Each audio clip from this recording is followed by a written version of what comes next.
اهلا بيكم. البدايه مع كاس العالم. شكرا قطر على الاستضافه، وشكرا قطر على الماتش اللي ملوش اي 30 لازمه وقت صلاه الجمعه. البلد المستضيف اول من يودع المونديال رسميا.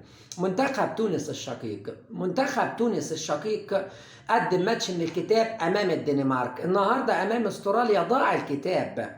المنتخب التونسي بقيادة جلال القدري النهارده بيقدم مباراة سيئة للغاية أمام أضعف منتخبات المجموعة ويخسر أهم 3 بونت. اللي يقول لك الآمال ما زالت قائمة، أقول له لا قائمة ولا قاعدة ولا فايزة ولا وردة، مفيش آمال على الإطلاق. تونس خارج المونديال. جلال القدري تغييرات في منتهى السوء. المنتخب التونسي والمنتخبات العربية دايما بتثق في ماتش معين بتحطه في جيبها قبل ما تبدأ المونديال. وفي الذاكرة منتخب مصر 2018 كان ماتش السعودية كنا حاطينه وضامنين ال3 بونت وقاعدين نقول لو خدنا نقطة من الأوروغواي ونقطة من روسيا هناخد ال3 ونصعد بال5 بونت. سبحان الله، بنخسر كل ماتش مضمون بنفكر فيه. منتخب المغرب الشقيق خلي بالكم بكرة من كندا. ندخل على ماتش السعودية.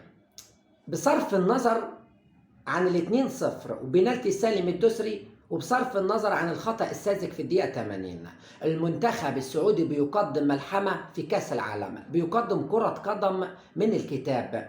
المنتخب السعودي بيلعب كرة على الأرض وبيتطور مع قيادة رينارد بطريقة فوق الخيال. عن نفسي بدأت أثق إن المنتخب السعودي، وعلى فكرة ما تقوليش العبرة بالخواتيم، أنت مش بتلعب في دورة رمضانية، أنت بتلعب في المونديال. السعودية بتلعب ماتشات، ولعبت النهاردة ماتش مع بولندا أحلى بمليون مرة من ماتش الأرجنتين اللي فازت فيه 2-1. بدأت أشك وأتأكد النهاردة إن السعودية عندها الحظوظ الكاملة لحد الجولة الثالثة 100%، وإن السعودية تستحق الانتصار في ماتش اليوم وماتش المكسيك كمان. إن شاء الله السعودية هتصل لل6 بونت ومش هتبص لأي ماتشات تانية. والسعودية في الدور الثاني بنسبة كبيرة اتطوروا كتير ويستحقوا الإشادة والتحية والتقدير من الأعماق. بالنسبة لكأس العالم عموما مفيش داعي ان احنا نكمله ونسلم كأس العالم للبرازيل ونرجع نشوف اللي ورانا. تقول لي ايه اللي وراك؟ اقول لك الزمالك.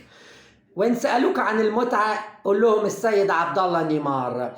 الزمالك يحقق الأهم في ربع نهائي كأس مصر ويصل للسيمي فاينال لملاقاة الفايز من بيراميدز والبنك اللي هيلعبوا غدا إن شاء الله. الزمالك النهارده لعب ماتش متواضع، ولكن كل الناس كانت بتسمع الماتش وتقول لك احلى حاجه ممكن تحصل دلوقتي ان الماتش يخلص عشان نلحق نروح كاس العالم. الا انا كنت عايز الماتش يقعد ل 120 دقيقه، بس الحمد لله ان احنا فنشنا بدري. اللهم لك الحمد. احصائيات حبيب قلبي يوسف اوباما: مراوغات 0، تمرير 0، التحام 0، استخلاص للكره 0، اسيست 0، طبعا اهداف 0. يعني بالعربي عربية نقل محملة صفار. يوسف أوباما. دمتم في أمان الله.